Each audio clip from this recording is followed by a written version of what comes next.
about the project, about the introduction, what we have done in the past few years, what were the targets, I would like to welcome the project coordinator from TNO, Marika Hoedemaeker.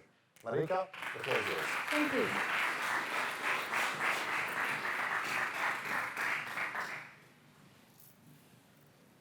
Thank you, Željko. And welcome, everyone, again, after the other welcomes.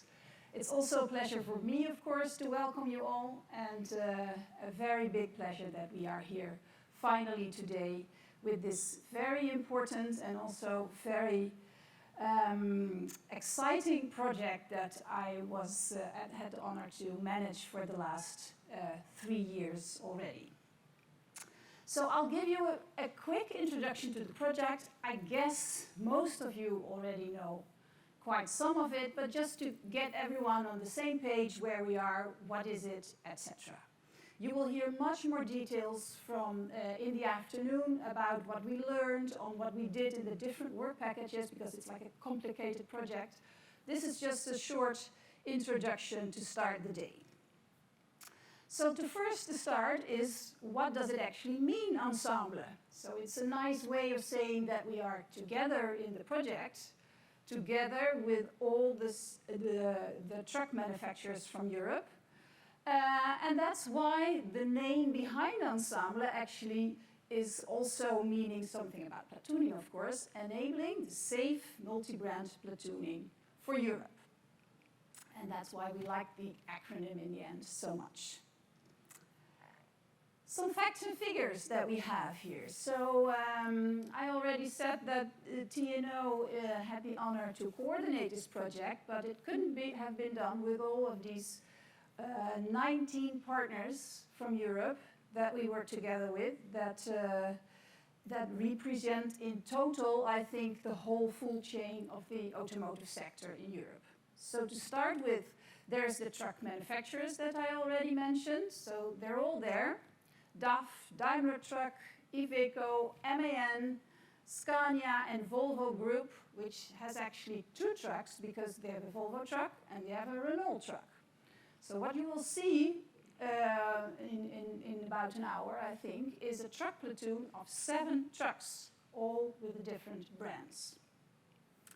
Then we have CLEPA, which is an important representative of the European automotive suppliers.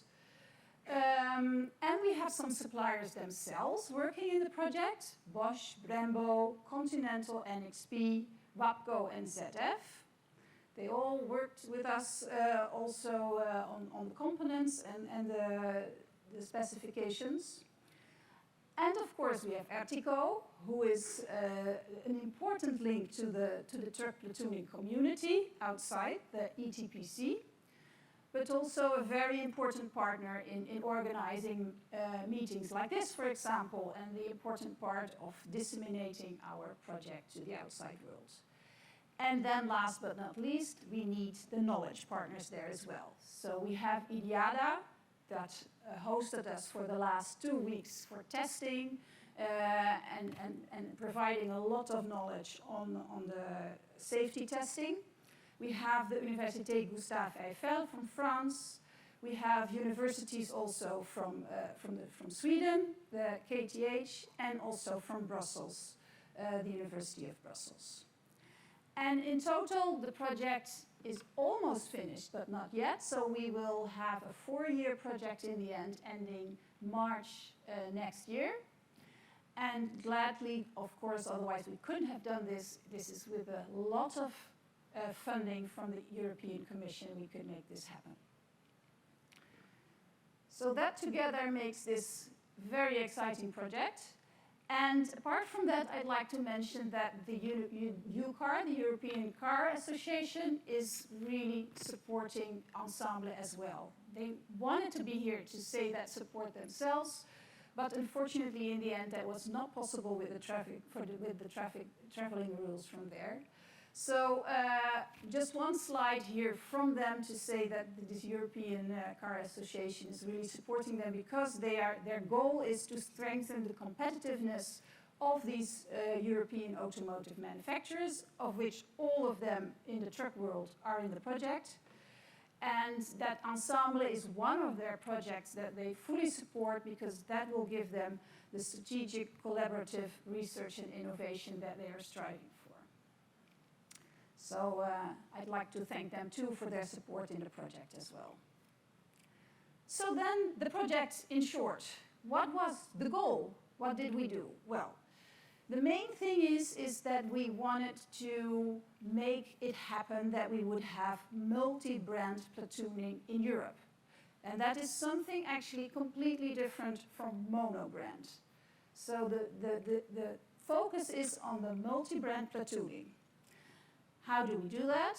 We have to align and work together on specifically the standardization of these multi-brand specifications. When you have mono-brand, you just have to specify within your company. Now we needed to specify amongst all OEMs and align and agree on how that should be done. We will actually implement that, the platooning. You can see the result today. It's working. So we have platooning as a support function, multi-brand working in our trucks. And with that, today, we also come to the third bullet, and that is that we really show and demonstrate that it's working under the real-life traffic conditions. And these can even be in rain and windy weather, as you can see today.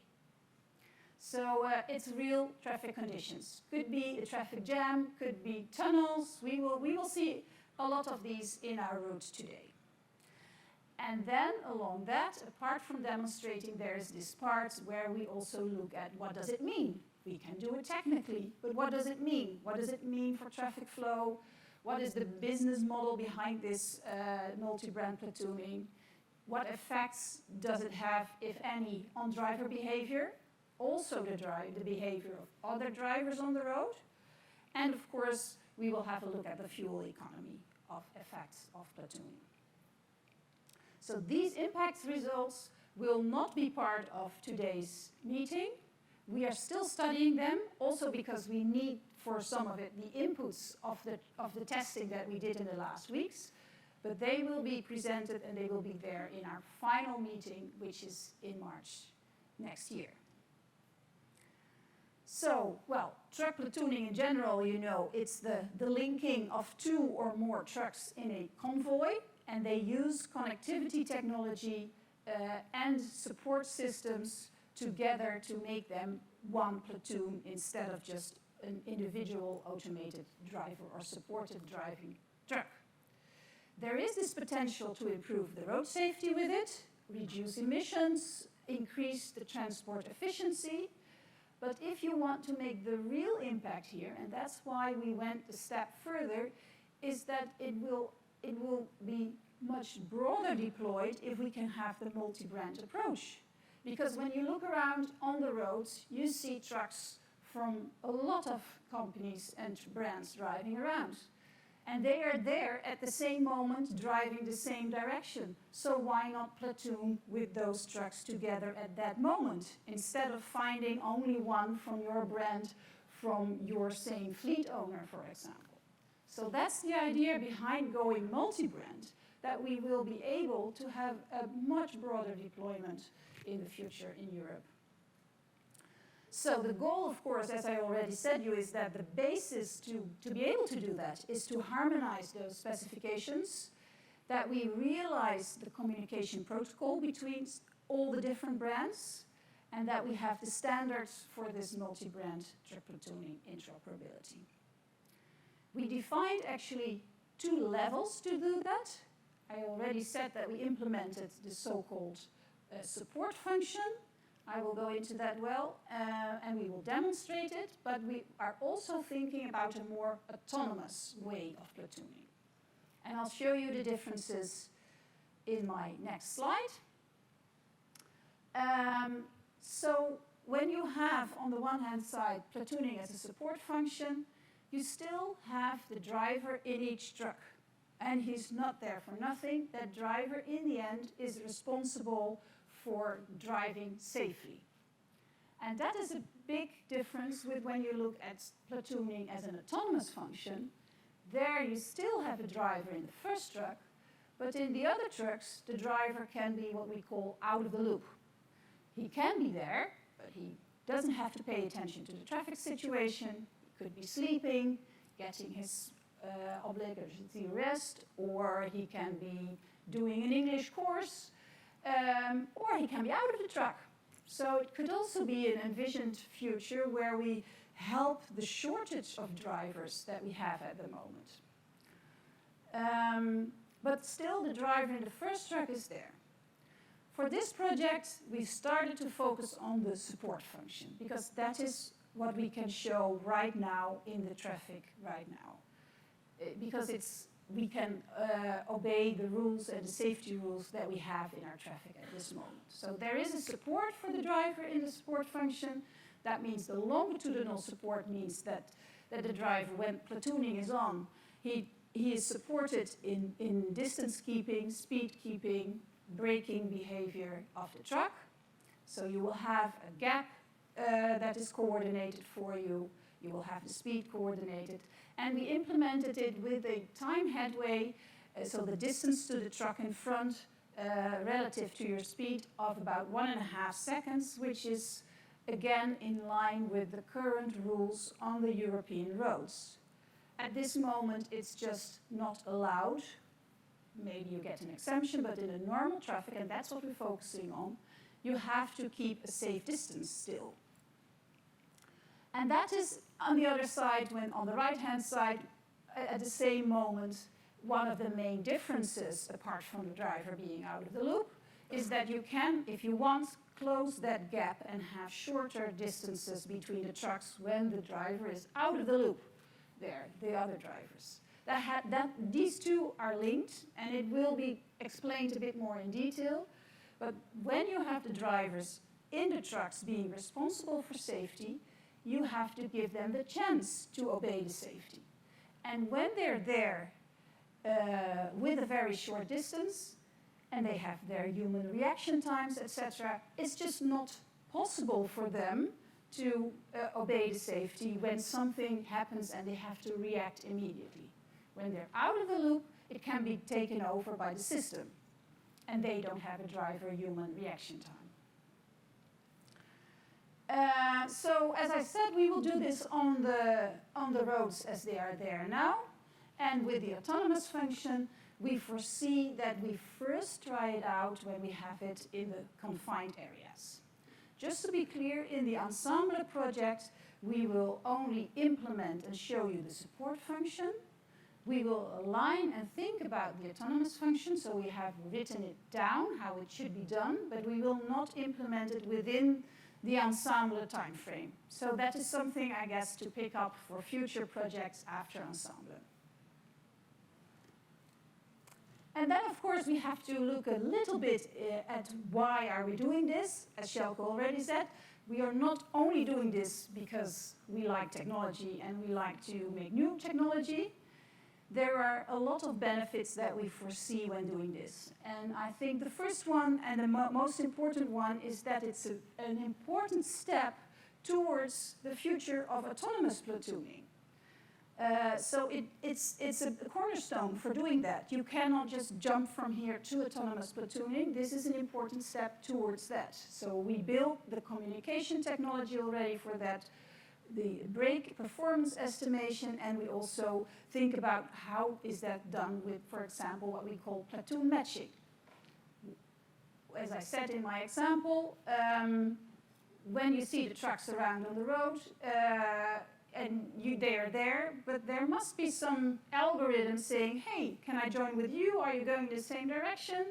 How long? What load do you have? Is that possible to join with you? So that's an important part of, apart from the technology, how do you make your platoons when ad hoc meeting each other on the road? So in the end, that will define that platooning technology for standardization, which is an important word here in this, and we will hear more about this afternoon. Also, our steps of ENSEMBLE towards standardization, which is then the step towards autonomous platooning. And apart from that, we already said so, we like to contribute with this to traffic safety because of the safer distance control already with the support function. we can contribute to an improvement in traffic flow because we have a stable string of trucks, at least compared to when they're not platooning, I would say. There's the specifications again, and there is also, maybe not that big, because it's still quite a distance, a safe distance to the truck in front, but we can see, and we will look in that, how much it will contribute to the fuel consumption. When you go further in time and you look at the implementation of the autonomous function, then of course we have same benefits, but probably more when you look at the fuel consumption, because as I said, the gap is closing, they can drive closer by. And there's another one, that's what we call the driver productivity. The driver productivity is, well, the driver can do something else, can do important other tasks. You can play with the rules on resting and driving, because the rest might also already be in the truck. So there's a future there foreseen on that topic as well. A short timeline of the whole 4 years, and of course it's totally not what we, it's just a very short part of all the things we did in the last 3 years. But just to give you a very quick overview, that we started in June 2018. And we started with sitting together and looking at the specifications. That's the first step. Not go directly to the garage and start doing it. We had to sit together and talk a lot about use cases. How are we going to do this together? We had, of course, general assemblies, and we already had some software ready aligned with that, like the basic software, by the end of 2019. But then, of course, we started after that implementing in the year 2020, and then, as we all know, unfortunately, we were also hit heavily by the COVID pandemic, because we already had done the talking work for most of it. We were ready to go to the garage, to go to the road, to implement, to meet with each other at the trucks, to test, because that's an important step there. You can implement something, but you want to meet up with another brand and say, I tried this, does it work in reality instead of on paper? And that was something we just couldn't do. We were, like everyone, forced to sit behind our computer, and we had a lot more meetings, of course, with the computer and with FaceTime, etc., but it was not the real work going to the garage and do the implementation and testing step. So that gave us quite some delays compared to our original planning. But anyway, later in this year, actually, we could start a bit last year, but also already in this year, we could in the end finally manage to meet each other and do some testing before we went all here to Spain. For the first time in the whole project, all the 7 brands just came together only 2 weeks ago to test with all 7 of us. So it's brand new, and we had a lot to do in the last 2 weeks of testing, because we knew the deadline is today. You will all be coming here. This is our deadline. It should be working, and it does. So I'm very happy and I'm very proud that we came here, but it was not a given thing that it would happen today. And then there's only a couple of months left to wrap up, to do a lot of important analysis on impacts, write the last deliverables, and then we will have a final event in March. I already heard it was the 17th of March, where we can all come together again, hopefully, and then we can show you also the results of the last impact analysis. So, that's the 2 trucks. Going further on with the work, I would say. This is our main achievements. In the back, you see already very vaguely.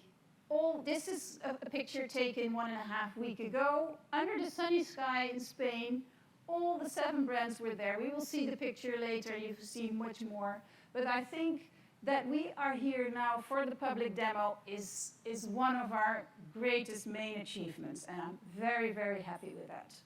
We did a lot of aligning on specifying and on implementation to get here, many, many hours. We did also many, many hours of testing. First mono brands on your own parking lot, then trying to meet up with one other brand, then trying to meet up with two other brands, the triple brands, and then finally, as I said, 2 weeks ago, to meet up with all 7 together. And apart from that, we wrote a lot down in deliverables. So it's not only that we show you here now today, you can find all the results so far also available on our website, because most of these deliverables are publicly available. So we can share that knowledge with you. And I think that's also quite an achievement already. So it works in real life. And I never thought I was here going to say that for real, but I do. So that's why I'm very, very proud of the team. We worked a lot, we worked hard, it was really intensive, but we are here. We have the 7 brands with the same logo on the trailers because we are the same, but at the same time we're not the same. We keep our own identity with our truck brands. We don't have to give up our own identity, but we have the umbrella of being able to platoon together as ensemble. So thank you very much to my team, and I'm very happy that I guess almost now in a couple of minutes we can go and have a look on the parking lot where they are and say goodbye for them to go for their route. Thank you very much.